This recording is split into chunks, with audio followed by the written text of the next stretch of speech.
Lá na frente, no meio da pissarra, uma carroça puxada por um jegue magro tinha parado de banda. E do lado de fora dela, uma mulher se debatia com um homem velho, de chapéu de couro surrado, alpercata, camisa de meia manga desfiada nas bordas.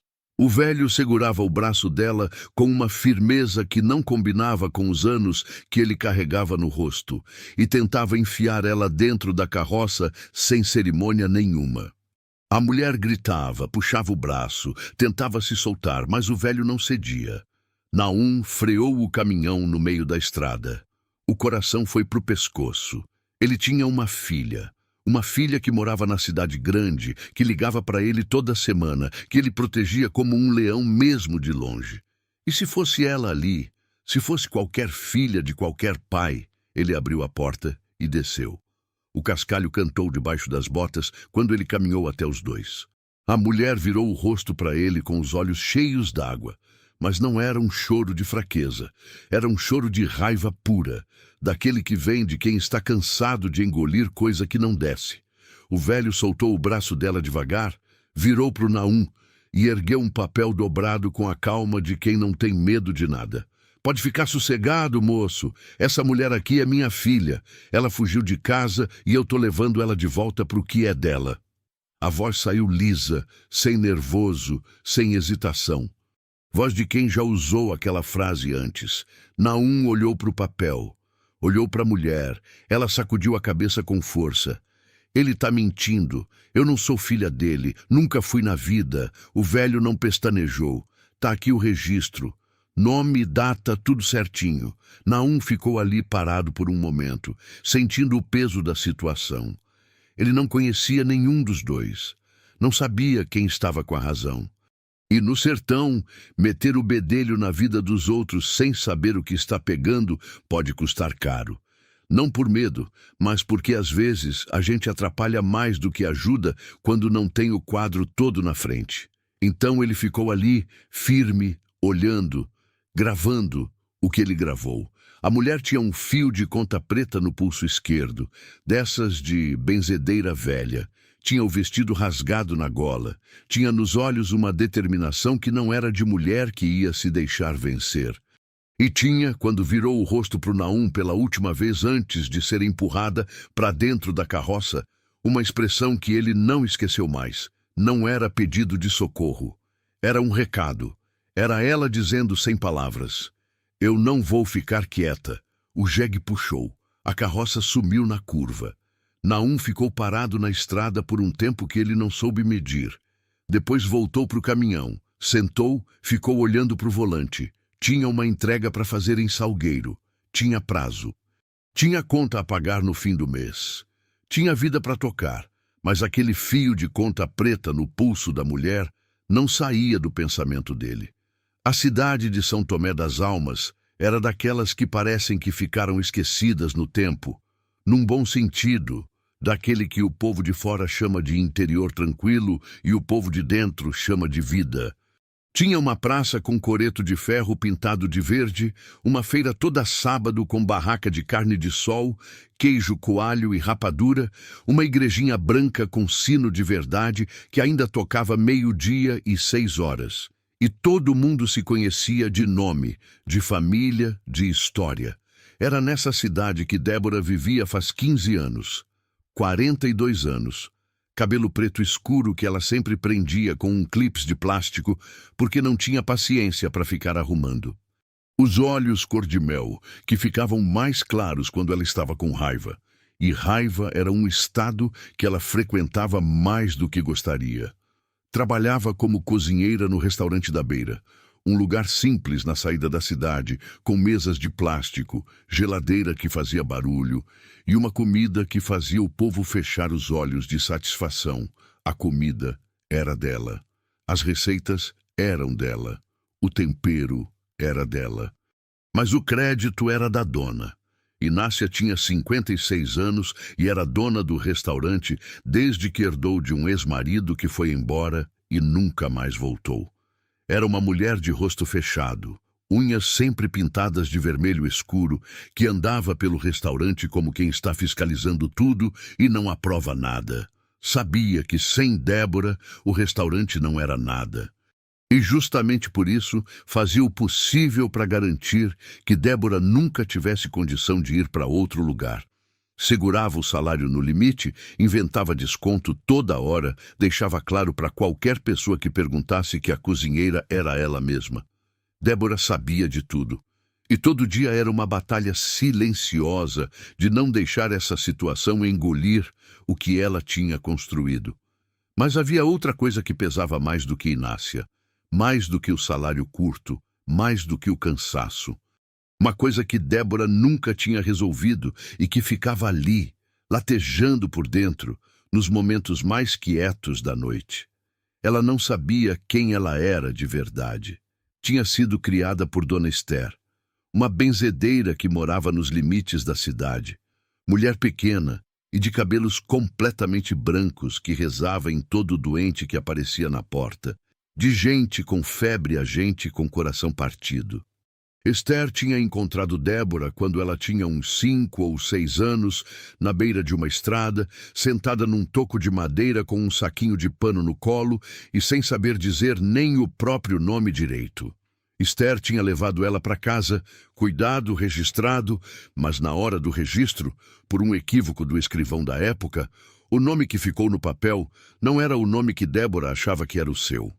E esse engano tinha se espalhado por todos os documentos que vieram depois, criando um embaraço de cartório, banco e repartição que ela nunca tinha conseguido desfazer de vez.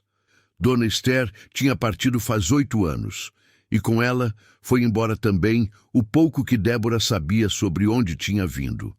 Nas últimas semanas antes de partir, a velha benzedeira ficava repetindo um sobrenome às vezes, quando a cabeça já estava bagunçada pela idade.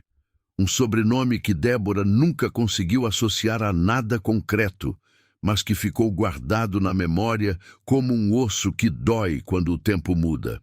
Ela tinha aprendido a conviver com essa dúvida da origem, como se convive com uma cicatriz. Estava lá, fazia parte do rosto, mas a gente tenta não ficar olhando. Só que às vezes a cicatriz lateja.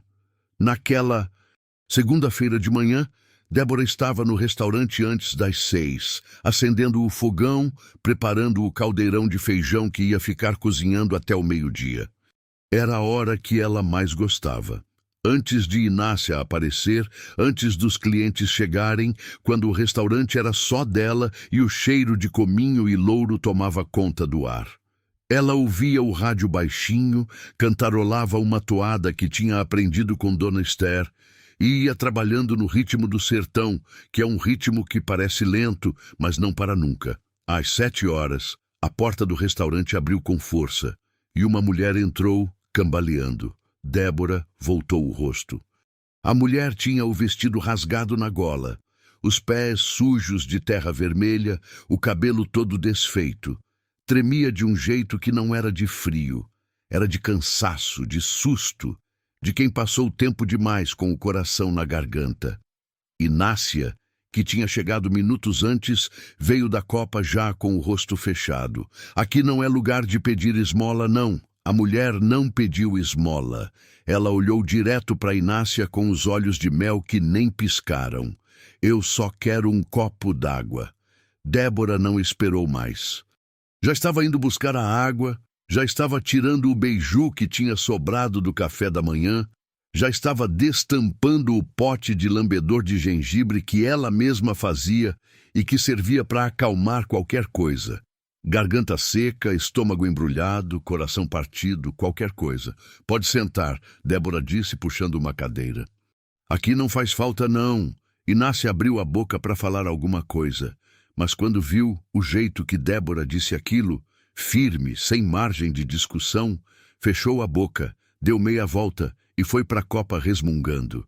A mulher sentou. Bebeu a água toda de uma vez. Fechou os olhos por um segundo. Obrigada, ela disse, e a voz saiu diferente agora, mais assentada, mais dela. De onde a senhora veio desse jeito? Débora perguntou, sem curiosidade de fofoca, com curiosidade de cuidado. A mulher olhou para ela, e então começou a contar. Ela se chamava Ruth. Tinha passado a madrugada num caminhão, tinha descido a estrada de Pissarra antes do sol nascer e tinha caído de uma carroça numa curva quando o jegue tropeçou num buraco e a carroça rodou para o lado. Tinha andado mais de 1 hora na estrada até chegar ali. Não estava machucada. Tinha um arranhão no joelho e uma dor nas costas, mas nada sério. Uma carroça? Débora perguntou. Um velho me pegou à força na estrada. Disse que eu era filha dele. Ruth olhou para o copo vazio. Eu nunca vi aquele homem na minha vida antes de hoje. Débora ficou quieta por um momento. Algo dentro dela reconheceu aquele tipo de dor. Não a situação em si, mas o sentimento de ter a própria identidade questionada, de ter alguém decidindo quem você é sem te perguntar. O nome dele, esse velho? Não sei. Não me disse. E o senhor tinha um papel? Ruth levantou o rosto. Os olhos dela se estreitaram levemente. Tinha. Um registro com um nome parecido com o meu, mas não era o meu. Ele falava como se fosse prova de tudo, mas não era meu nome não. Débora ficou olhando para Ruth e sentiu aquela coisa estranha que às vezes acontece com a gente, quando a gente olha para um desconhecido e sente que conhece aquela pessoa de um tempo que não consegue lembrar. Não era encantamento, era um estranhamento cheio de afeto, como quando a gente vê uma foto antiga e reconhece um rosto, mas não consegue colocar o nome. Fica aqui por enquanto, Débora disse. A senhora está precisando descansar, comer alguma coisa. A gente resolve depois. Ruth ia recusar. Dava para ver que era daquelas mulheres que não gostam de dever nada a ninguém. Mas o corpo falou mais alto que o orgulho. Ela assentiu com a cabeça. E ali começou uma amizade que nenhuma das duas sabia ainda que ia mudar as duas vidas de vez. Naum entrou no restaurante da beira pela primeira vez 3 dias depois, num caminho de volta de Salgueiro. Tinha entregado a carga, tinha dormido mal nos 2 dias que ficou fora e não tinha conseguido parar de pensar naquela mulher na estrada. Não por nenhum interesse. Ele não era homem de se meter na vida dos outros por nada, mas porque o senso de justiça que carregava não o deixava esquecer uma coisa que ele sabia que estava errada. Entrou pedindo almoço. Sentou na mesa de canto. E quando a moça que serviu a mesa se virou e ele viu o rosto dela, ficou com a colher parada no ar. Era a mulher da carroça. Ela também reconheceu ele no mesmo segundo. Os olhos dela se abriram levemente, mas ela não saiu do lugar. Ficou firme, só passou a mão pelo avental e veio até a mesa dele. O senhor é o caminhoneiro que parou na estrada. Sou, Naum disse. E a senhora é a mulher que eu vi sendo empurrada para dentro da carroça. Os dois ficaram se olhando por um momento, com aquele jeito esquisito de quem compartilhou uma situação séria, sem ter se apresentado antes. Ruth, ela disse, estendendo a mão. Naum, ela trouxe o prato dele e ficou na mesa por uns minutos enquanto o restaurante estava mais vazio. Contou o que tinha acontecido depois que a carroça rodou na curva. Ele contou o que tinha descoberto quando parou no posto de gasolina para perguntar sobre o velho. Ezequiel. Naum disse o nome baixinho. É como o pessoal chama ele. Tem fama de marreteiro, de usar papel falso para engabelar as pessoas. Mas ninguém tem coragem de ir de frente com ele. Ruth ficou quieta, olhou para as mãos. Depois olhou para a porta da cozinha, de onde vinha um cheiro de coentro e cominho que tomava conta do restaurante inteiro. A cozinheira daqui me acolheu quando eu cheguei. Estou trabalhando para ela uns dias enquanto me recomponho. E o que a senhora vai fazer sobre esse Ezequiel? Ruth levantou o rosto.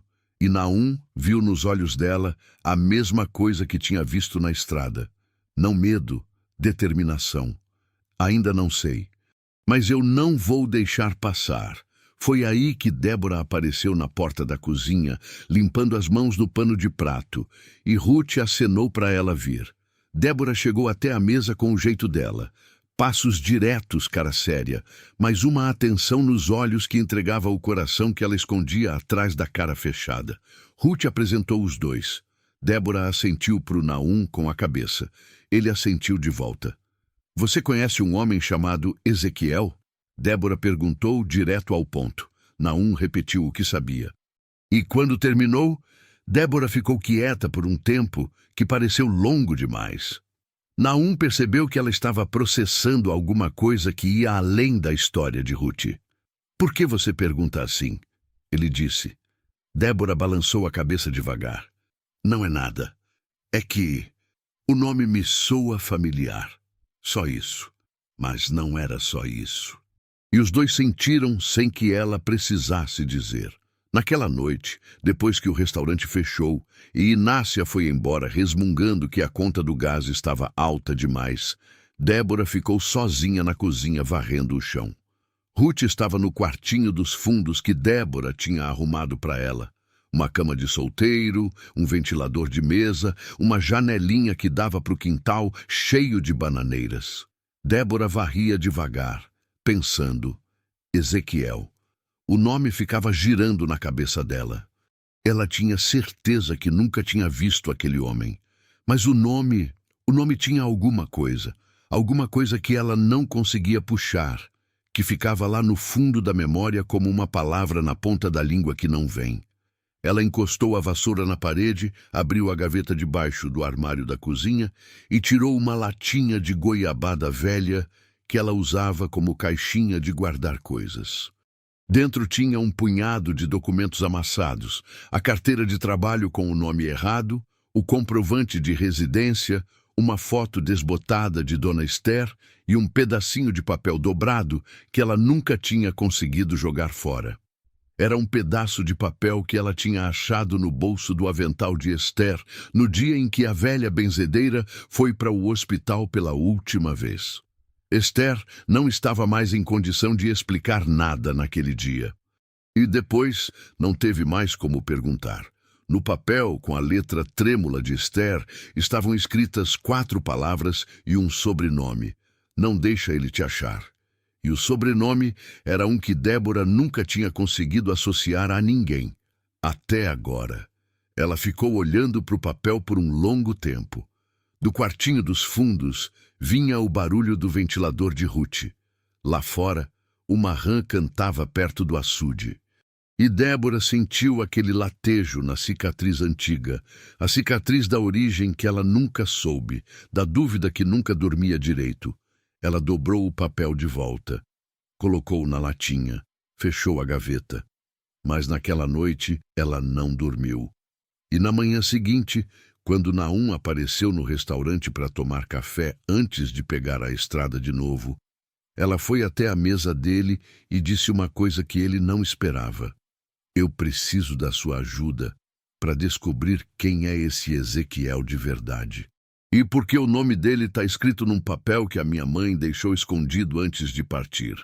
Naum pousou o copo de café devagar. Olhou para ela. Tô dentro, ele disse, e foi aí que a história de verdade começou. Assista até o final, você não vai se arrepender.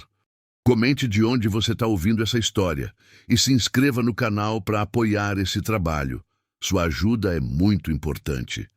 Do lado de fora do restaurante, naquela mesma manhã, um jegue magro passou pela estrada puxando uma carroça vazia. Ninguém prestou atenção, mas Ruth, que estava lavando uma panela perto da janela, viu. Engoliu seco, porque sentada na beira da carroça, de chapéu surrado e alpercata de couro, com os braços cruzados e o olhar fixo no restaurante, estava Ezequiel. Ele não desceu, não entrou, ficou só olhando, e então a carroça passou, e ele foi embora, como se estivesse medindo, como se estivesse esperando. Débora não contou para Ruth o que tinha visto pela janela. Não foi por esconder.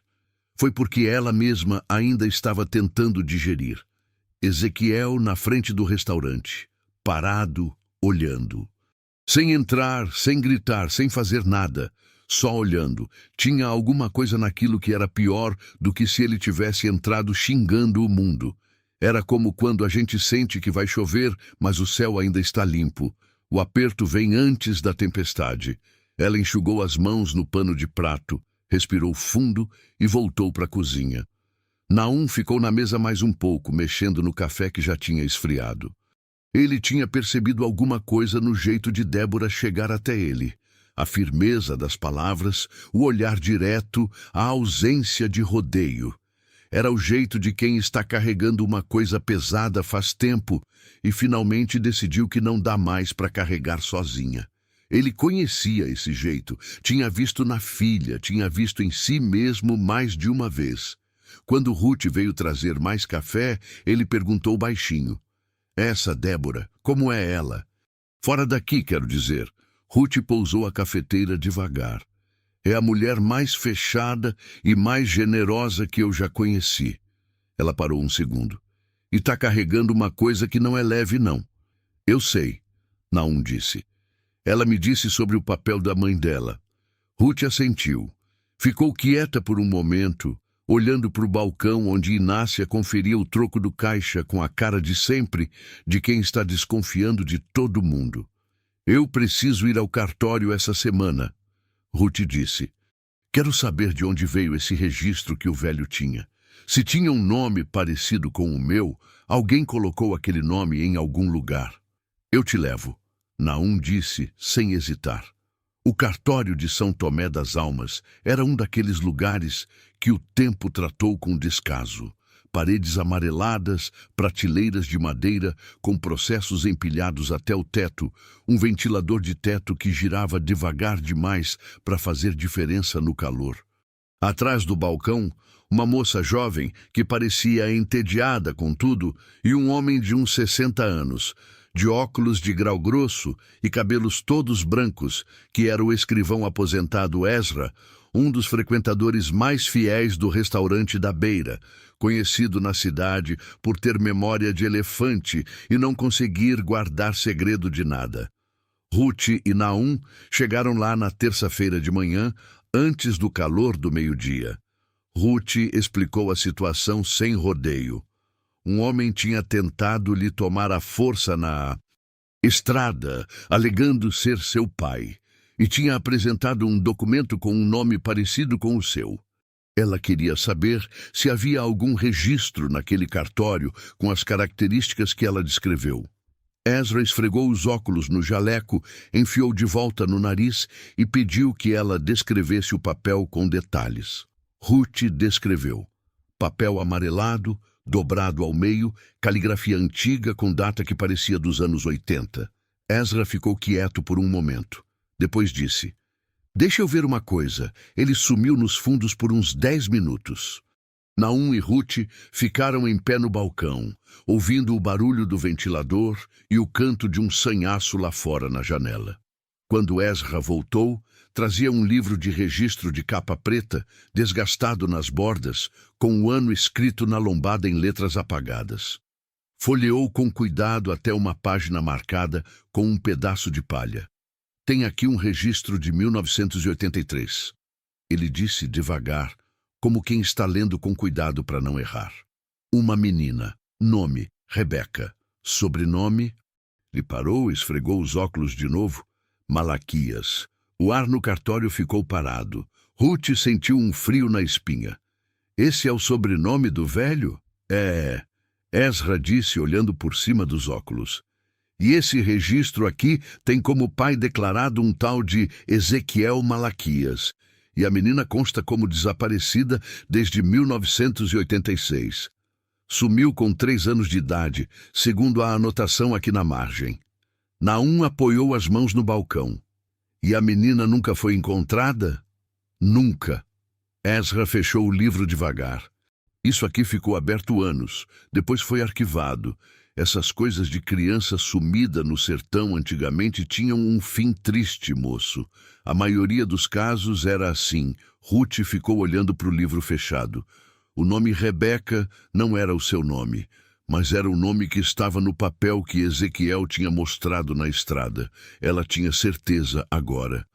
"Ele estava usando o registro dessa menina para me pegar," Ruth disse. "Bem, para ter uma desculpa na mão se alguém parasse e perguntasse." "Parece que sim," Ezra concordou.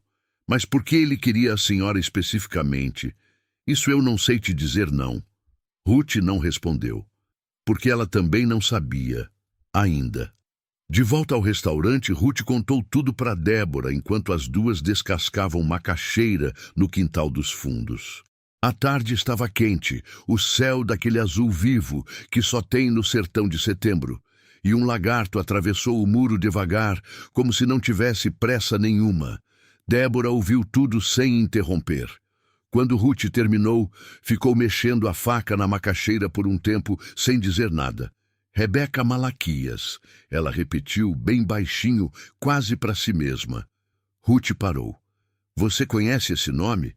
Débora demorou um segundo para responder. Não conheço a pessoa, mas o sobrenome...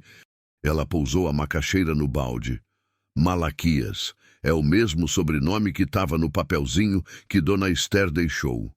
As duas ficaram se olhando por um momento. Isso não pode ser coincidência, Ruth disse. No sertão, coincidência às vezes é sinal. Débora respondeu. Dona Esther dizia isso. Ela foi buscar a latinha de goiabada no armário da cozinha.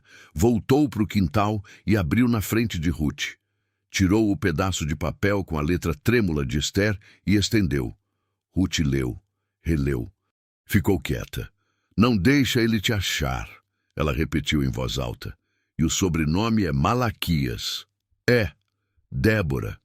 Ruth olhou para ela com uma seriedade que pesava. Eu acho que o velho não estava atrás de mim por acaso. Eu acho que ele estava atrás de você e me confundiu comigo na estrada. O silêncio que veio depois daquilo foi do tipo que a gente sente no corpo inteiro. Débora ficou olhando para o papelzinho por um longo tempo. Depois dobrou, colocou de volta na latinha e fechou com um estalo seco. Vou falar com Naum amanhã cedo, ela disse. E não falou mais nada sobre aquilo pelo resto do dia. Mas Ruth percebeu que ela mexeu no fogão por horas a fio naquela tarde, mesmo com tudo cozido desde antes, como se precisasse ter as mãos ocupadas para não deixar a cabeça ir a lugares que ainda não estava pronta para visitar. Naum voltou no dia seguinte, como tinha prometido. Os três sentaram numa mesa do fundo depois que o movimento do almoço passou. Inácia tinha ido para casa resolver uma pendência com o açougueiro. Algo sobre o preço da costela que ela tinha inventado ser problema dela desde sempre, mesmo que quem comprasse a carne fosse Débora. Com ela fora, o restaurante ficou mais leve, como quando uma nuvem passa e o sol aparece de novo. Débora colocou na mesa um copo de água para cada um e disse o que tinha para dizer. O sobrenome no papel de Esther era Malaquias, o mesmo do velho, o mesmo do registro da menina desaparecida. Naum ouviu tudo com os cotovelos na mesa e a testa franzida. Então você acha que ele estava atrás de você? Ele disse, mais para confirmar do que para perguntar. Ruth acha. Eu não sei ainda o que pensar. Mas faz sentido, Naum disse. Se esse Ezequiel anda com papel falso e tem fama de marreteiro, e se o nome Malaquias aparece tanto no seu passado quanto na história de Ruth, não é acidente não. O que eu não entendo, Débora disse, é por quê? O que ele quer de mim? Eu sou uma cozinheira num restaurante de beira de estrada. Não tenho terra, não tenho dinheiro, não tenho nada que valha tanto. Às vezes, o que vale para certas pessoas não é o que a gente tem, Ruth disse. É o que a gente sabe. Ou o que a gente pode descobrir. Aquilo ficou no ar. Naum balançou a cabeça devagar. Eu sei de um homem em Petrolina que conhece a história de muita família do sertão daqui. Um pesquisador de genealogia, desses que ficam vasculhando o registro antigo. Se esse Malaquias tem um histórico, ele sabe. Você conhece esse homem? Débora perguntou. Conheço de uma entrega que fiz para ele uns 2 anos atrás. Livros, caixas e caixas de livro. Um homem esquisito, mas sabe o que faz. Quando você vai a Petrolina? Semana que vem, tenho entrega lá. Naum olhou para ela. Você quer ir? Débora ficou quieta por um segundo. Inácia ia fazer um escândalo. Ia dizer que não podia, que tinha que cobrir o almoço, que a cozinheira não podia simplesmente sumir. Ia inventar 1000 impedimentos. Vou, ela disse. Mas antes de chegar a semana que vem, as coisas se complicaram. Na quinta-feira à tarde, quando o restaurante estava quase vazio e Ruth limpava as mesas do lado de fora, um homem chegou a pé pela estrada. Não era velho, tinha uns 30 e poucos anos, corpo seco de quem trabalha na roça, chapéu de palha na mão. Ele entrou no restaurante com uma calma que parecia ensaiada e pediu informação sobre a cozinheira. Inácia, que estava no caixa, ergueu os olhos. Que cozinheira? Débora. A senhora que cozinha aqui. Por quê? Inácia perguntou com aquela voz de quem está prestes a usar a informação a favor. Meu patrão quer falar com ela. Tem um assunto particular. Quem é seu patrão? O homem colocou o chapéu na cabeça devagar. O senhor Ezequiel Malaquias. Inácia ficou quieta por um segundo. Depois sorriu com aquele sorriso de unhas vermelhas que não chegava nos olhos. Eu posso passar o recado, ela disse. Ruth, do lado de fora, tinha ouvido tudo pela janela aberta.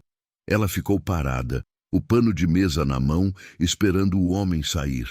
Quando ele saiu e sumiu pela estrada, ela entrou correndo na cozinha. Débora estava mexendo o feijão. Ruth chegou até ela e contou tudo num fôlego só. Débora desligou o fogo. Ficou de costas por um segundo, respirando. Depois se virou. Ela vai me contar o recado, ela disse, e vai usar isso de alguma forma para cima de mim. Eu conheço Inácia. O que você vai fazer? Vou fingir que não sei de nada, Débora disse. E vou ligar para o Naum agora. Ela foi até o telefone fixo que ficava na parede da copa e discou o número que Naum tinha deixado anotado num guardanapo de papel. O telefone chamou 3 vezes. 4. Naum atendeu na quinta. Naum, precisamos ir à Petrolina antes da semana que vem, ela disse sem rodeio. O homem já sabe onde eu estou. Do outro lado, um silêncio curto. Posso sair amanhã cedo. Tenho uma carga pequena que eu adianto. Você consegue sair sem que a dona do restaurante veja? Débora olhou pela fresta da porta da copa. Inácia estava no caixa com o olhar de quem está arquitetando alguma coisa. Consigo, ela disse. Às 5 da manhã na esquina da praça. Estarei lá. Ela desligou. Voltou para a cozinha.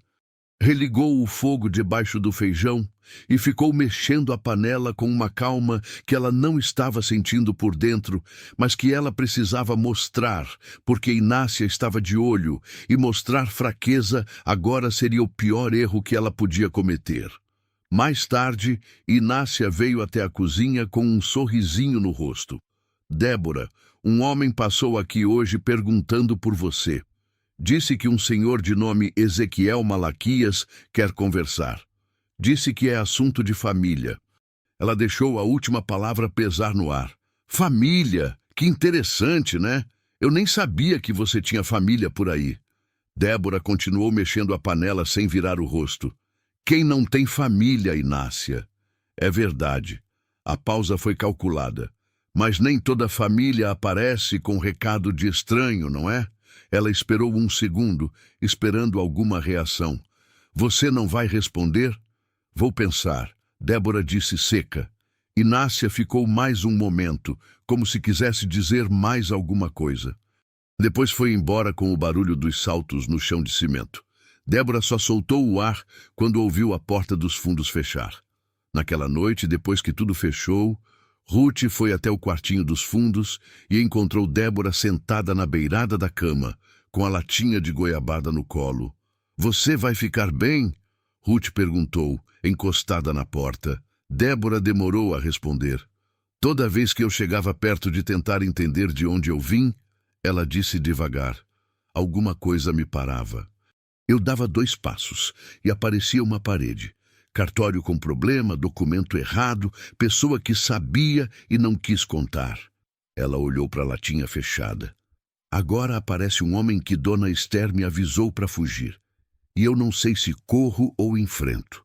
Dona Esther te criou, te cuidou, te amou. Ruth disse, com a voz tranquila. E mesmo assim, ela escondeu alguma coisa de você. Isso não foi crueldade, foi proteção. Ela sabia de algum perigo. Eu sei. Débora disse. É isso que me assusta mais. Porque se Dona Esther tinha medo desse homem, é porque havia um motivo sério. Ruth cruzou o quarto e sentou ao lado dela na cama. Então a gente vai atrás do motivo. Com cuidado, mas vai. Débora olhou para ela. Por que você está me ajudando nisso? Você tem a sua própria vida para resolver, sua própria história com esse homem. Ruth ficou um segundo quieta, porque eu acho que a minha história e a sua têm o mesmo nó, ela disse. E acho que quando a gente desamarrar um, vai puxar o outro junto. Débora ficou olhando para Ruth por um tempo. Depois, assentiu, devagar. Ela fechou a latinha e colocou-o debaixo do travesseiro. Lá fora, o sertão estava escuro e quieto. O açude brilhava um pouco com o reflexo das estrelas. E em algum lugar naquela escuridão, uma carroça rangia no cascalho da estrada. Ou pelo menos era isso que Débora achou que ouviu antes de fechar os olhos. Ela não tinha certeza se era real, mas apertou o travesseiro contra o peito do mesmo jeito. E de manhã, às 5 em ponto, ela estava na esquina da praça quando o caminhão de Naum dobrou a esquina com os faróis acesos no escuro da madrugada. Ela subiu, fechou a porta e não olhou para trás. Mas se tivesse olhado, teria visto uma sombra encostada no poste de luz do outro lado da praça. Parada, olhando, esperando. A estrada para Petrolina no escuro da madrugada tem um jeito de fazer a gente pensar. Não é um pensar agitado, de preocupação. É um pensar lento, que vai vindo junto com os postes passando um a um e o ronco do motor enchendo o silêncio. Débora ficou a maior parte do caminho olhando pela janela, o rosto encostado no vidro frio, os olhos no nada escuro do sertão que ia passando. Naum não forçou conversa. Ele era daqueles homens que entendiam quando a gente precisava de silêncio. Tocou o rádio baixinho, uma emissora que tocava forró antigo, e foi conduzindo com as 2 mãos no volante e o pensamento no que estava fazendo. Ele sabia que estava se metendo numa história que não era dele. Sabia que um homem sensato olharia para aquela situação e diria: não é problema meu, tenho entrega para fazer, tenho conta para pagar. E ele tinha entrega para fazer sim, tinha conta para pagar também. Mas tinha também aquela filha, a Daça, 22 anos, estudando em Recife, que uma vez tinha ligado para ele às 2 da manhã chorando porque um homem tinha lhe seguido na rua e ela tinha ficado com medo de entrar no prédio. Naum tinha ficado do outro lado da linha, a 500 quilômetros, sem poder fazer nada a não ser falar devagar e esperar ela entrar em segurança. Aquela sensação de não poder fazer nada quando podia ter feito. Essa era a coisa que ele não conseguia engolir. Então, quando podia fazer, ele fazia. Você dormiu alguma coisa? Ele perguntou quando já tinham percorrido uns 2/3 do caminho. Um pouco, Débora disse, sem tirar o rosto da janela. Quer parar para tomar café em algum posto? Não precisa. Silêncio de novo. Um tatu atravessou a estrada lento. E Naum desviou sem pressa. Débora, ele disse depois de um tempo, se a gente descobrir alguma coisa ruim lá em Petrolina, você está preparada? Ela demorou um segundo. Eu passei 42 anos sem saber quem sou. Qualquer verdade é melhor do que esse vazio. Naum não respondeu, mas assentiu com a cabeça, devagar, e o caminhão foi comendo a estrada no escuro. O homem que Naum conhecia em Petrolina se chamava Isaías. 63 anos, cabelos quase todos brancos, óculos de armação grossa de tartaruga, que usava pendurado no pescoço na maioria do tempo e só colocava no nariz quando ia ler alguma coisa. Morava numa casa pequena no centro velho da cidade, cercada de livros empilhados em toda a parede, em toda a superfície disponível, em caixas no corredor e em pilhas no chão que tinham ganhado um caminho próprio no meio da sala, como se fossem uma paisagem natural. Naum tinha entregado livros naquela casa 2 vezes.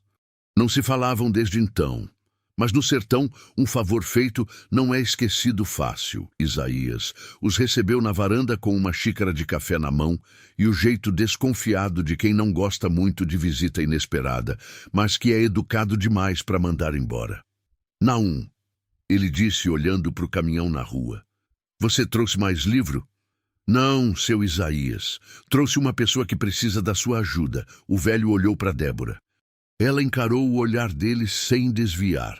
Entre, ele disse depois de um segundo. A sala cheirava a papel velho e café. Isaías colocou mais xícara na mesa, foi buscar a cafeteira e sentou numa cadeira de balanço que rangeu sob o peso dele. Débora se sentou no sofá de couro velho, ao lado de Naum, e contou a história.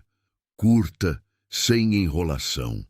Dona Esther, o papel com o sobrenome Malaquias, o velho Ezequiel e o registro da menina desaparecida. Isaías ouviu tudo sem interromper, com os óculos pendurados no pescoço e os dedos entrelaçados sobre o colo. Quando ela terminou, ele ficou quieto por um tempo que pareceu longo. Malaquias, ele disse, finalmente, como quem está puxando uma gaveta pesada no fundo da memória. Família antiga do sertão, do lado de Cabrobó, lá pro lado do São Francisco. Você conhece? Débora perguntou. Conheço o nome. Ele pousou a xícara. Não é uma família com boa fama por aqui. O patriarca era um homem de muita terra e pouca palavra boa. Ezequiel era o filho mais velho. Tinha fama de ser pior que o pai em alguns aspectos. Ele olhou para Débora. Mas o que me interessa na sua história é outra coisa. Você disse que foi encontrada na beira de uma estrada no início dos anos 80? Dona Esther me achou em 1984, mais ou menos. Eu tinha uns 5, 6 anos. Ela nunca soube ao certo. Isaías levantou da cadeira de balanço e foi até uma das prateleiras. Passou o dedo pela lombada de alguns livros, abriu uma caixa de papelão que estava no canto, mexeu dentro dela por alguns minutos. Voltou com uma pasta de plástico fina, amarelada pelo tempo. Eu faço pesquisa de genealogia há 30 anos, ele disse abrindo a pasta com cuidado. E uma das coisas que eu faço é guardar os recortes de jornal antigo que mencionam família da região. Ele folheou as páginas com calma. Aqui. Ele tirou um recorte pequeno, de jornal com papel já bem amarelo, e estendeu para Débora. Ela pegou com as 2 mãos. Era uma nota pequena, de jornal local, sem data, com a borda comida pelo tempo.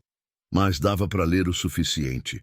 Família procura menina de nome Rebeca, de 5 anos, desaparecida nas proximidades de Cabrobó. Quem tiver informação, procure o Sr. Malaquias na feira de... O resto estava comido pelo tempo, ilegível. Débora ficou olhando para o recorte por um longo tempo. Rebeca, ela disse, baixinho, é o mesmo nome do registro que o velho usou na estrada. Naum disse, olhando por cima do ombro dela. É, Isaías confirmou. Mas o que é interessante é que essa nota foi publicada em 1984, ano em que a sua mãe de criação te encontrou na beira da estrada. Ele entrelaçou os dedos de novo. Eu não estou dizendo que você é essa menina. Estou dizendo que as datas combinam, e que o sobrenome combina, e que isso merece ser investigado com mais cuidado. Débora sentiu algo se mover dentro dela. Não era alegria. Era aquele tipo de tontura que vem quando o chão muda de lugar debaixo dos pés. Ela tinha passado a vida inteira se acostumando com o vazio da própria origem. Agora, o vazio estava começando a ter bordas. Estava começando a tomar forma, e de alguma maneira estranha. Isso era mais assustador do que o vazio. Se eu for essa Rebeca, ela disse, com a voz mais firme do que estava sentindo. O que Ezequiel quer comigo agora? Depois de 40 anos? Isaías ficou quieto por um momento. Isso eu não sei com certeza, mas posso te dizer uma coisa que descobri sobre a família Malaquias ao longo dos anos. Ele pousou as mãos nos joelhos. O patriarca morreu faz uns 15 anos. Deixou um sítio razoável, com uma terra boa perto do rio. Mas deixou o inventário aberto, porque havia uma questão com herdeiros. Um filho tinha sumido, outro tinha problema com documento, e havia rumor de uma filha que nunca foi encontrada. O silêncio que veio depois daquilo foi pesado como pedra. Uma filha que nunca foi encontrada. Naum repetiu devagar, que seria a herdeira legítima da terra. Isaías confirmou, se existisse, se aparecesse. Se provasse quem é. Débora ficou olhando para a pasta sobre a mesa. E Ezequiel sabe disso. Ezequiel é o único filho que sobrou. Se a filha não aparecer, ou se aparecer e não conseguir provar nada, a terra fica com ele no inventário. As peças caíram no lugar uma por uma, e quando caíram, fizeram um barulho que Débora sentiu no peito. Ezequiel não estava atrás dela por afeto, não estava atrás de um reencontro de família. Estava atrás dela para garantir que ela nunca chegasse a um cartório com provas suficientes, para garantir que ela nunca reivindicasse nada. Dona Esther sabia, e tinha escrito o aviso no papelzinho que ficou escondido por anos. Eles ficaram na casa de Isaías até o início da tarde. O velho pesquisador mostrou mais coisas que tinha. Anotações sobre a família Malaquias, referências em documentos de terra antigos, o nome da cidade perto do São Francisco, onde o sítio ficava. Não era muita coisa, mas era o suficiente para ter um caminho. Antes de ir embora, Isaías segurou o braço de Débora na porta. Uma coisa, ele disse com a voz baixa, se você for mesmo essa menina, vai precisar de mais do que conversa para provar. Vai precisar de alguém que ainda esteja vivo e se lembre. E vai precisar de um advogado de confiança, não desses de esquina. Eu sei, ela disse, e precisa saber de mais uma coisa. Ele hesitou. Eu já ouvi dizer que Ezequiel tem um sobrinho que trabalha no cartório de Cabrobó. Um homem chamado Ananias. É ele quem cuida dos documentos do inventário. Se alguma coisa der errado com os seus registros, com os seus papéis, pode ser que o caminho passe por ele. Débora gravou o nome. Naum agradeceu, apertou a mão do velho e os dois foram para o caminhão. No caminho de volta, o sol estava alto e o sertão estava dourado daquele jeito que parece bonito, mas queima. Débora ficou quieta por muito tempo, olhando para a estrada que ia aparecendo na frente. Você tá bem? Naum perguntou. Estou pensando, ela disse. Em quê? Em Dona Esther. Ela virou o rosto para ele. Ela me achou numa beira de estrada, me criou, me deu nome, me deu casa, me deu amor. E no fim da vida ela escreveu num papelzinho. Não deixa ele te achar. Ela engoliu seco. Ela sabia de onde eu tinha vindo. Sabia do perigo. E nunca me contou. Talvez quisesse te proteger, Naum disse. Eu sei que quis. A voz de Débora ficou um pouco mais grossa. Mas agora eu tenho 42 anos e ainda não sei o meu nome de verdade. Ainda não sei quem foi minha mãe. Ainda não sei como fui parar naquela estrada com 5 anos. Ela limpou o canto do olho rápido, como quem não quer ser visto chorando. Dona Esther me amou, eu sei. Mas esse amor veio com um preço que eu ainda estou pagando. Naum ficou quieto. Não tinha resposta para aquilo, e ele sabia. Então ficou quieto e foi dirigindo, deixando o silêncio ser o que era.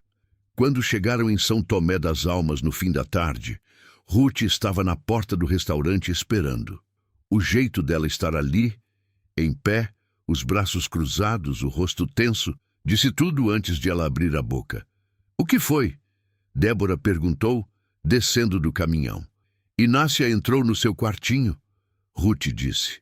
Ela revistou as suas coisas. Débora fechou os olhos por um segundo. A latinha estava debaixo do travesseiro como sempre. Ruth fez uma pausa. Está aberta na mesa da cozinha, e o papelzinho de Dona Esther não está mais lá dentro. O calor da tarde parou de existir por um segundo. Débora entrou no restaurante com o passo firme. Foi direto para a cozinha.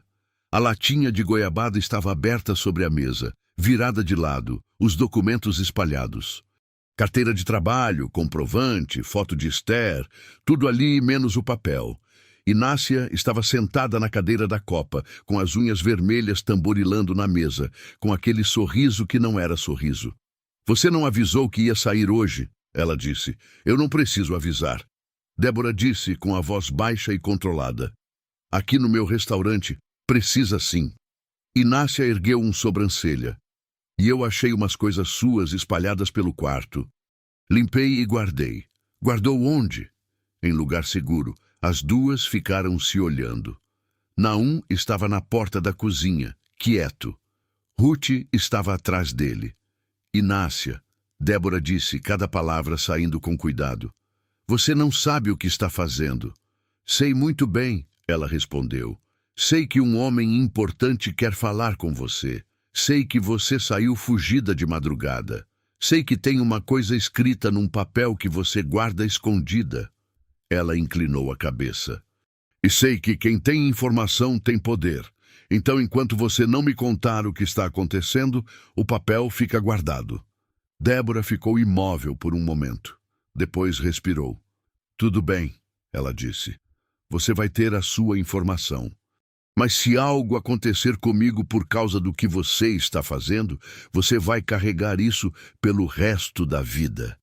Inácia abriu a boca para responder, mas Débora já tinha virado as costas e saído da cozinha. No quintal dos fundos, ela ficou parada perto das bananeiras por um longo tempo, ouvindo o barulho do vento nas folhas. Naum veio até ela depois de alguns minutos e ficou ao lado sem dizer nada. O papel não tem mais nada que eu já não saiba, ela disse finalmente. Isaías me contou o suficiente hoje. Não preciso mais dele. Mas Inácia pode usar ele para qualquer coisa. Pode. Débora olhou para o horizonte cor de laranja. Por isso a gente precisa se mover rápido, antes que o velho chegue até mim de novo. Antes que Inácia venda a informação. Antes que o inventário seja fechado sem mim. O que você precisa? Naum perguntou. Preciso ir a Cabrobó. Preciso falar com alguém que se lembre da menina. Preciso de uma testemunha viva. Quando? Ela olhou para ele. Amanhã, Naum assentiu. Sem reclamar, sem hesitar. E foi aí que Ruth chegou até os dois com o rosto branco, o celular na mão. Um celular emprestado pela menina do balcão. E disse uma coisa que fez os dois virarem de vez. Eu liguei para o cartório de Cabrobó para perguntar sobre o inventário Malaquias. A moça disse que o processo foi reaberto essa semana. Alguém deu entrada num documento novo. Um documento que cancela qualquer possibilidade de herdeiro vindo depois. Ela fez uma pausa. E o prazo para contestar fecha em 30 dias. O sol estava descendo no sertão. As sombras cresciam. E em algum lugar entre São Tomé das Almas e Cabrobó, o velho Ezequiel estava se movendo mais rápido do que eles pensavam. Cabrobó ficava a pouco mais de 2 horas de São Tomé das Almas, por uma estrada que acompanhava o São Francisco por um bom trecho, com o rio aparecendo e sumindo entre os umbuzeiros da margem. Naum tinha saído antes das 6 da manhã, com Débora no banco do carona, e Ruth atrás, espremida entre a porta e uma caixa de ferramentas que não tinha onde mais ficar. Nenhum dos três tinha dormido bem. Débora tinha ficado acordada quase a noite toda no quartinho dos fundos, com a latinha de goiabada vazia sobre a cama e a cabeça cheia de coisas que não assentavam. 30 dias. O prazo que Ruth tinha descoberto ficou martelando na cabeça dela como uma goteira no telhado de zinco. Constante, sem parar, sem deixar a gente esquecer que está ali. Ela sabia que se não fizesse nada em 30 dias, a janela fechava. E talvez não abrisse mais. Mas o que a mantinha mais acordada não era o prazo. Era outra coisa. Era a pergunta que ficava girando por baixo de tudo, silenciosa e pesada. E se ela chegasse até o fim disso tudo e descobrisse que não era quem pensava? E se os papéis não fechassem? E se não houvesse testemunha nenhuma? E se ela tivesse saído da vida que conhecia, arriscado o emprego, incomodado o Naum, colocado a Ruth no meio de uma confusão? tudo por nada? Era esse o medo real. Não Ezequiel, não Inácia. Era a possibilidade de que a verdade, depois de tanto tempo esperada, simplesmente não chegasse. Você está pensando alto, Ruth disse lá de trás. Não falei nada, Débora respondeu. Não precisou. Naum sorriu um pouco, sem desviar o olho da estrada. Cabrobó apareceu devagar, como todas as cidades do sertão aparecem. Primeiro uma torre de igreja, depois um aglomerado de telhados vermelhos. Depois a praça, o comércio, o barulho de gente começando o dia. Era a cidade de tamanho médio, com mercado, farmácia, um banco com fila do lado de fora e um mercadão coberto onde o cheiro de couro e especiaria tomava conta do ar desde cedo.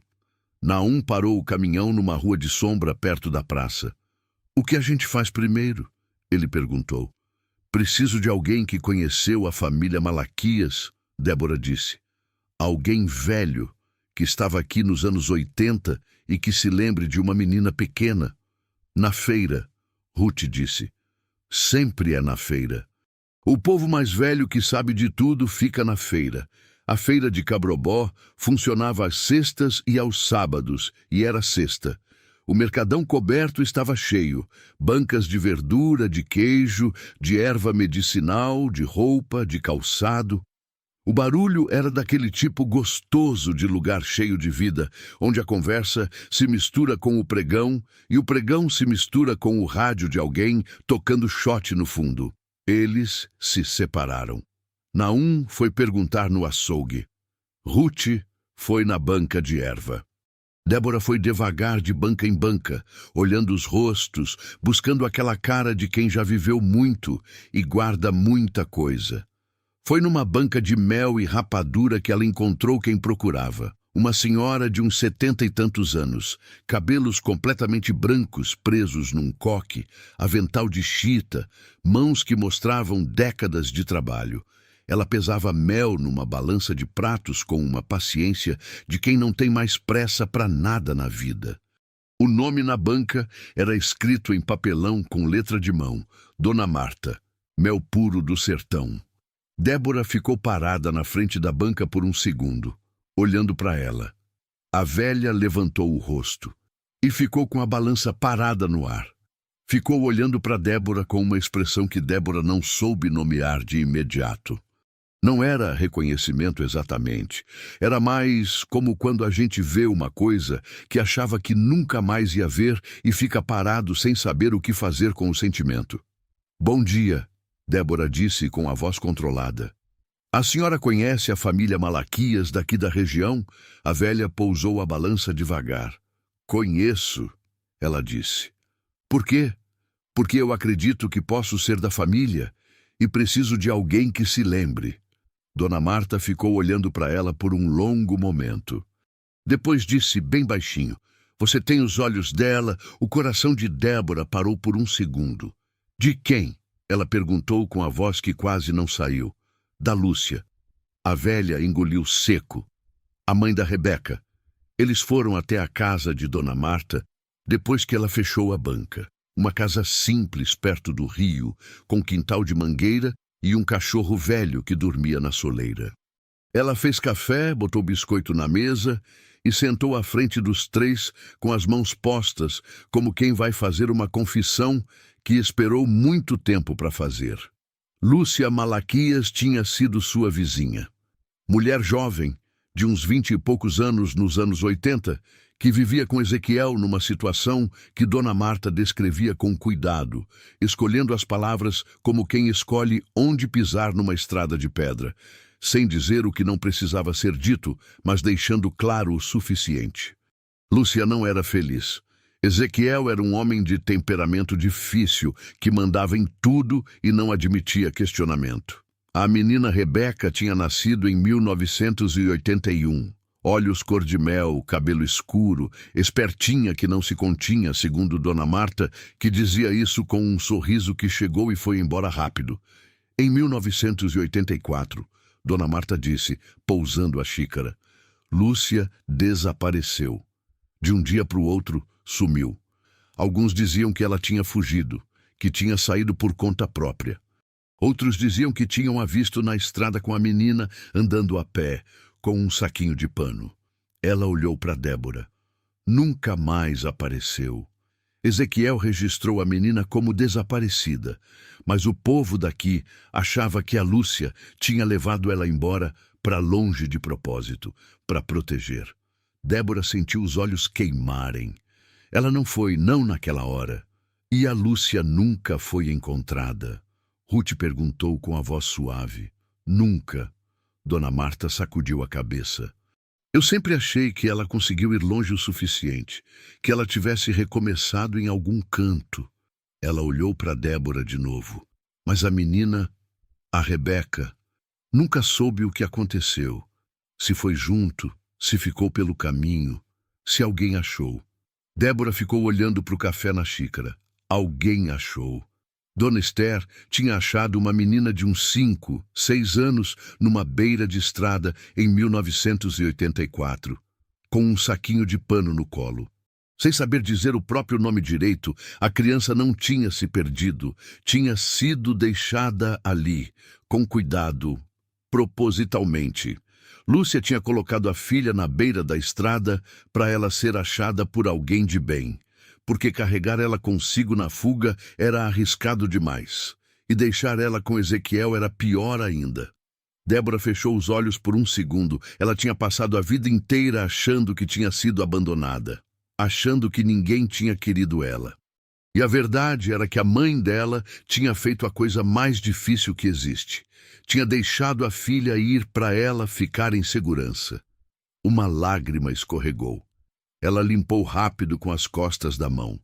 Você tem alguma coisa que comprove? Naum perguntou a Dona Marta com a voz gentil. Foto, documento, alguma coisa que ligue essa história a Débora? Dona Marta levantou, foi ao quarto e voltou com uma lata de biscoito velha. Abriu. Tirou de dentro uma fotografia em preto e branco, desbotada nas bordas. Era uma mulher jovem, segurando uma menina pequena no colo. A mulher sorria. A menina tinha os olhos claros e o cabelo escuro.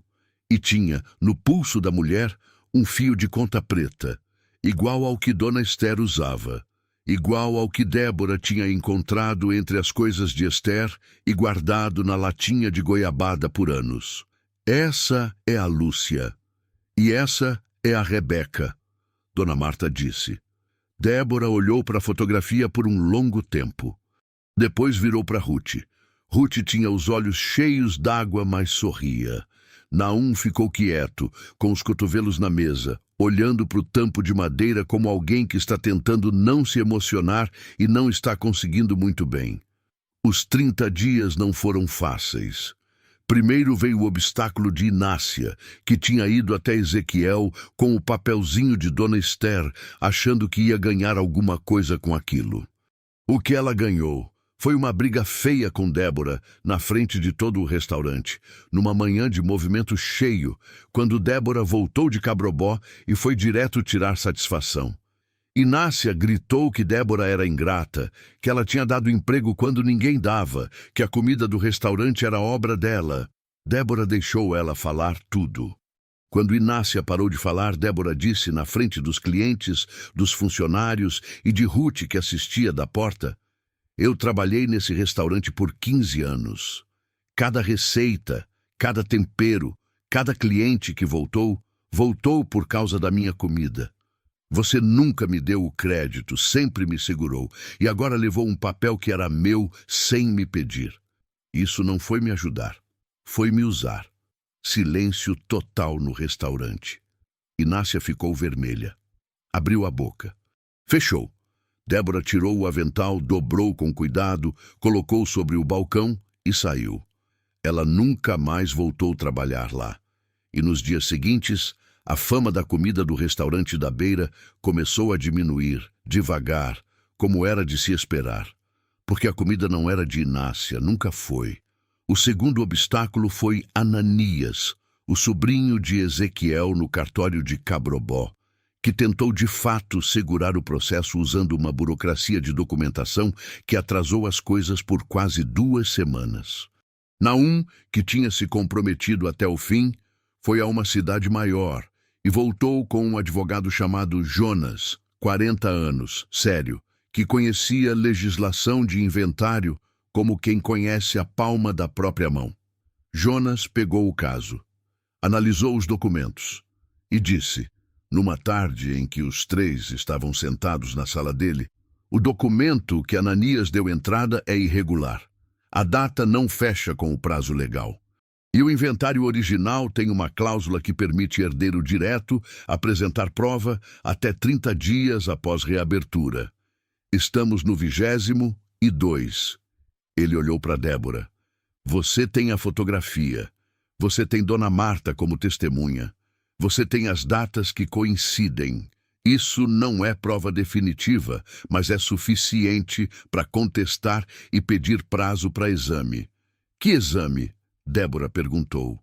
Teste de compatibilidade biológica com algum parente vivo da família Malaquias. Ele fez uma pausa. Tem alguém? Todos ficaram quietos. Ruth, que estava sentada no canto, levantou o rosto devagar. Tem, ela disse. Naum e Débora viraram para ela ao mesmo tempo. Ruth respirou fundo. Eu nunca falei isso para vocês porque ainda estava tentando entender. Ela abriu a bolsa, tirou um papel dobrado. Quando fui ao cartório com o Naum no começo, o Ezra me mostrou o registro da Rebeca. Mas antes de a gente sair, ele me puxou de lado e me disse uma coisa que eu não repeti. Ela pousou o papel na mesa. Ele disse que no mesmo livro de registros havia o nome de outra criança, registrada pela mesma família Malaquias, um ano antes da Rebeca. Uma menina que tinha sido dada para criação para uma família de fora. O silêncio era tão completo que dava para ouvir o ventilador na janela. Ruth, Débora disse devagar. O que você está dizendo? Estou dizendo que talvez a gente tenha o mesmo sangue. A voz de Ruth não tremeu, mas os olhos disseram o que a voz não quis mostrar. Estou dizendo que talvez a razão pela qual Ezequiel tentou me pegar na estrada não foi porque me confundiu com você. Foi porque ele sabia quem eu era também e queria garantir que nenhuma das duas chegasse até esse inventário. Jonas ficou quieto, processando. Naum ficou de olho aberto. Débora ficou olhando para Ruth por um longo tempo. Aquele estranhamento cheio de afeto que ela tinha sentido desde o primeiro dia, quando trouxe a água e o beijou para uma desconhecida que chegou com o vestido rasgado, agora tinha um nome. Tinha uma explicação. Tinha raiz. Por que você não falou antes? Débora perguntou sem acusação, com curiosidade real. Porque eu tinha medo de estar errada, Ruth disse. E porque tinha medo de estar certa. As duas ficaram se olhando. E então Débora fez uma coisa que surpreendeu a todos na sala, inclusive ela mesma. Ela estendeu a mão sobre a mesa. Ruth pegou. O exame foi feito com sangue de Ruth como referência de vínculo da linhagem Malaquias, já que ela tinha mais documentação que estabelecia a ligação com a família. O resultado levou 10 dias. 10 dias que pareceram 10 meses, com Débora trabalhando como autônoma na casa de uma cliente que contratou ela para fazer marmita, com Naum fazendo suas rotas e aparecendo em São Tomé toda vez que passava pela região, e com Ruth instalada num quartinho alugado barato perto da praça, porque o emprego na cidade vizinha tinha esperado por ela. O resultado chegou numa terça-feira de manhã. Jonas ligou cedo. Débora estava na cozinha da cliente mexendo uma panela de caldo quando o telefone tocou. Ela ouviu o que Jonas disse. Ficou parada por um momento com o telefone no ouvido e a colher parada no caldo que borbulhava. Depois desligou. Desligou o fogo. Tirou o avental.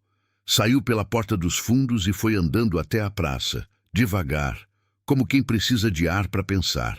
Sentou no banco do coreto. O sino da igrejinha tocou 6 horas. Um menino passou com uma bola debaixo do braço. Uma velha varrendo a calçada acenou sem parar de varrer. O resultado era compatível. Débora e Ruth tinham um vínculo biológico pelo lado materno. A probabilidade de serem da mesma linhagem Era alta o suficiente para sustentar a contestação no inventário. Ela era Rebeca. Tinha um nome antes desse nome. Tinha uma mãe que a tinha amado o suficiente para fazer o que devia ser a coisa mais dolorosa do mundo, deixá-la ir, e tinha uma irmã. O dia em que Ezequiel foi desmascarado não foi dramático como nas histórias de novela. Não teve grito, não teve confronto de rua. Foi numa manhã de cartório em Cabrobó, com Jonas de um lado, Débora e Ruth do outro, e o juiz de paz sentado à frente com os documentos na mão. Ezequiel estava lá também, com o sobrinho Ananias ao lado, e um advogado de última hora que claramente não estava muito animado com o caso.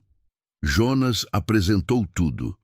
A fotografia de Dona Marta, o depoimento escrito da velha da banca de mel, as datas que coincidiam, o resultado do exame. Ezequiel tentou argumentar que o exame não era conclusivo. O advogado dele levantou um ponto técnico que Jonas derrubou com calma, citando jurisprudência de memória como quem cita receita de comida.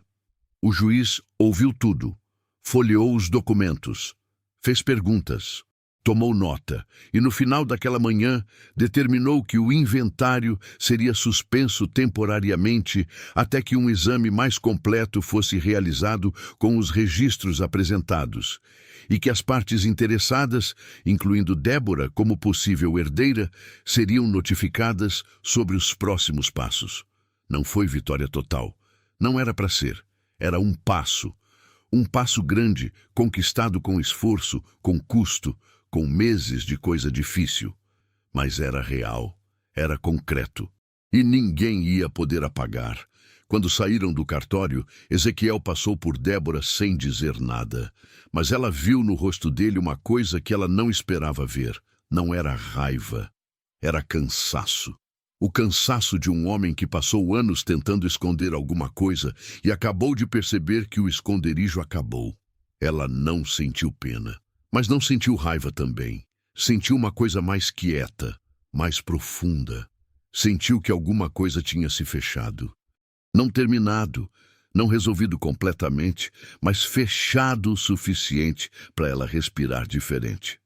3 semanas depois, numa tarde de sábado com cheiro de chuva chegando no ar, Débora e Ruth foram até a feira de Cabrobó de novo.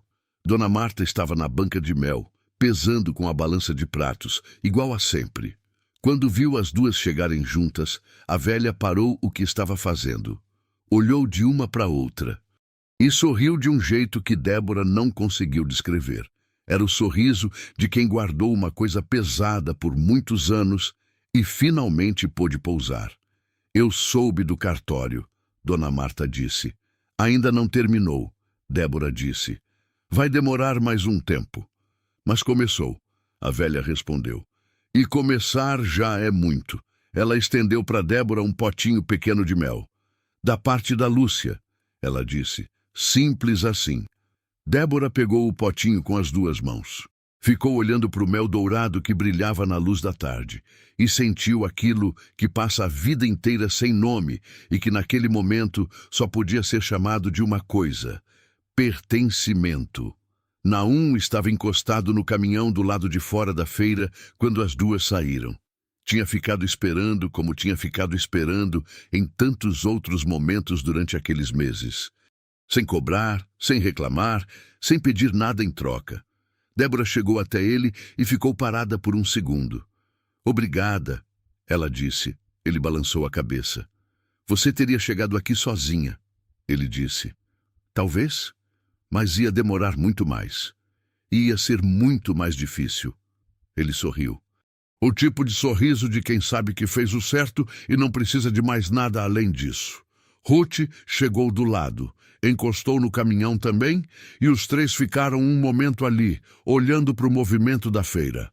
O pregão, as crianças correndo entre as barracas, o cheiro de carne assada e especiaria no ar. O céu que estava escurecendo lá do lado do São Francisco com a promessa de chuva. E agora? Ruth perguntou para nenhum dos 2 em especial. Débora olhou para o potinho de mel na mão. Agora a gente espera o processo. Ela fez uma pausa. E enquanto espera, eu quero abrir meu próprio negócio. Comida. Do meu jeito, com as minhas receitas, com o meu nome na porta. Débora ou Rebeca? Ruth perguntou, com uma sobrancelha levantada. Débora ficou pensando por um segundo. Os dois, ela disse. Débora foi quem Dona Esther fez. Rebeca foi quem a Lúcia começou. São as duas partes da mesma pessoa. Ruth assentiu. Naum também. E foi aí, naquele momento simples entre uma fé e uma estrada, com o vento chegando antes da chuva e o barulho do sertão ao redor, que Débora entendeu uma coisa que tinha levado a vida inteira para aprender. A origem não é o começo da história. A origem é uma das partes. A história é feita de tudo. Do que a gente herda, do que a gente perde, do que a gente escolhe e das pessoas que ficam ao lado quando a estrada fica difícil. Ela tinha perdido muito naqueles meses. O emprego, a segurança do conhecido, o papel de Dona Esther, a ilusão de que o passado era simples, mas tinha ganho um nome que era seu. Tinha ganho uma irmã que não sabia que tinha. Tinha ganho 2 amigos que ficaram quando não precisavam ficar. E tinha, finalmente, uma cicatriz que não latejava mais. A carta da caixinha de madeira, aquela que tinha ficado fechada por meses, desde que Naum e Ruth a encontraram na viagem interrompida pelo barranco. A carta que nunca tinha sido lida. Foi aberta numa tarde quieta, na casa de Dona Marta, com Ruth do lado e uma xícara de café esfriando na mesa. Era da Lúcia. Escrita em 1984, com letra de quem estava com pressa, mas queria caprichar em cada palavra. Ela não era longa, cabia numa folha só. Dizia que ela tinha ido embora porque não havia outro jeito. Dizia que as 2 filhas tinham sido deixadas em caminhos diferentes, porque era o jeito que ela tinha encontrado de garantir que pelo menos uma delas chegasse longe. Dizia que ela sabia que era injusto. Dizia que ela sabia que as meninas iam crescer sem entender. E no final, com a letra um pouco maior do que o resto, como se quisesse ter certeza que era lido mesmo, dizia: vocês não foram abandonadas. Vocês foram protegidas. Há uma diferença. E quando vocês entenderem essa diferença, espero que me perdoem. Débora leu a carta 3 vezes. Depois dobrou com cuidado. Ficou quieta por um longo tempo. Lá fora, a chuva que tinha prometado chegar finalmente chegou. Grossa, barulhenta, daquelas chuvas do sertão que quando vem, vem de verdade, que lavam tudo, que deixam o chão vermelho cheirando a terra molhada, que fazem a juriti cantar e o gado berrar e o povo sair na janela para agradecer. Débora ficou olhando para a chuva pela janela de Dona Marta, e pela primeira vez em 42 anos, ela não sentiu o vazio.